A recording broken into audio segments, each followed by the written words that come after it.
So this video will be basically to show you guys some of the parts that you'll want to have around.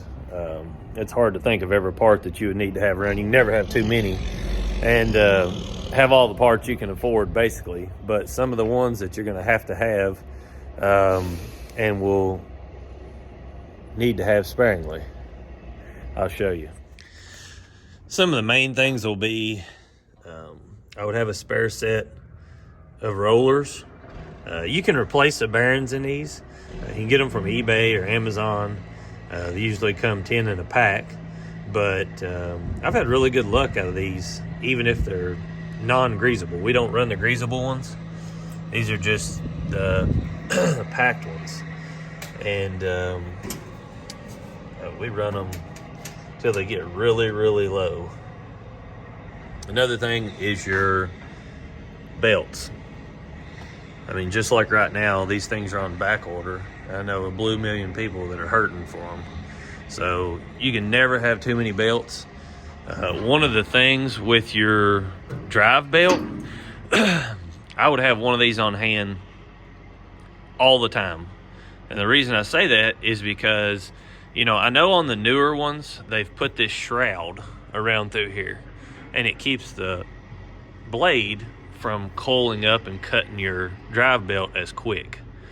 But if you don't have that, and you've got one of the earlier ones like this is, I have literally put a new drive belt on, run it for 400 or 500 hours, if that, and one of these has popped and shredded this almost completely in two. And so a drive belt is super important. If you are removing your tank, as in picking this up and taking it off there daily, have an extra one of those. I've had my guys accidentally pop a hole in one, and it's a nightmare to try to seal that thing up. So I would keep one of those on hand extra. It's one of them things that's just an easy thing to have, inexpensive. I'll shut that in a minute.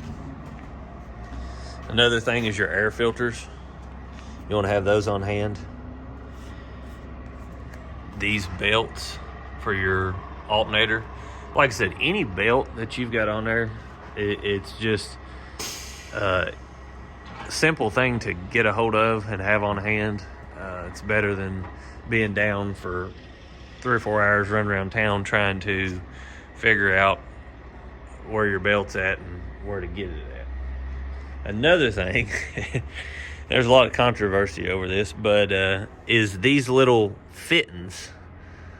I'll show you a pack of them in a minute, but a lot of people like to tap them out, the little Zerk, and put threaded ones in, because like I said, these will blow out pretty easily.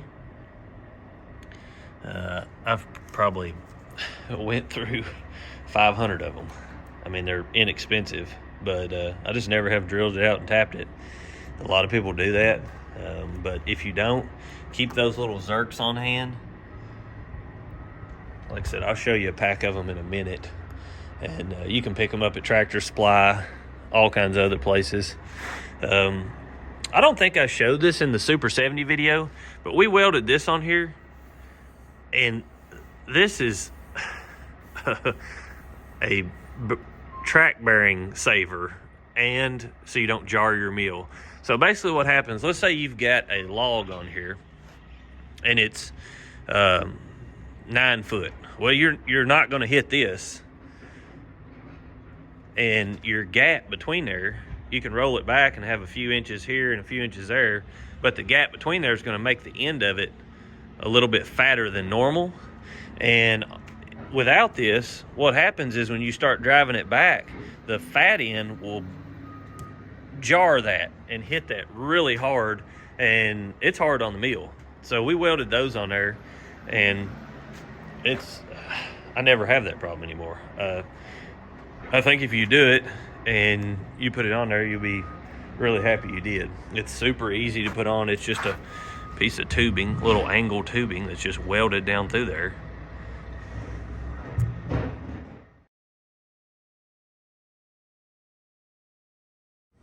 Another thing to have on hand is the chain turner.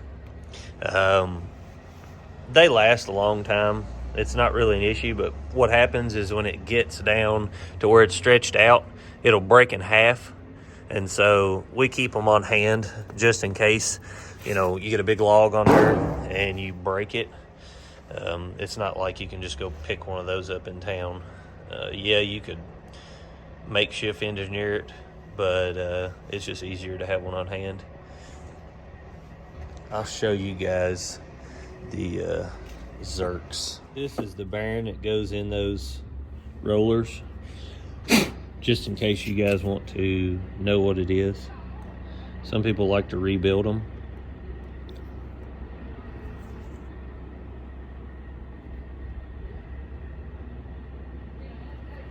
They usually come in a little pack like this. Like I said, I've had really good luck out of them. You'll also want to have oil and fuel filters on hand. You'll also want to have car fuses on hand inside of the box on the side of the Super 70s. In this box, there's fuses in there, and if you pop one, you'll need some to put the fuses in there. There's minis in there and regular, so just have a bunch of them on hand. A lot of times in the winter, I think the Woodmizer, if you just have water in it and you forget and it freezes, it'll pop that fuse. I think it's a 3 amp fuse, but it's inside here on that brick, and you just take a tester and find which one's popped.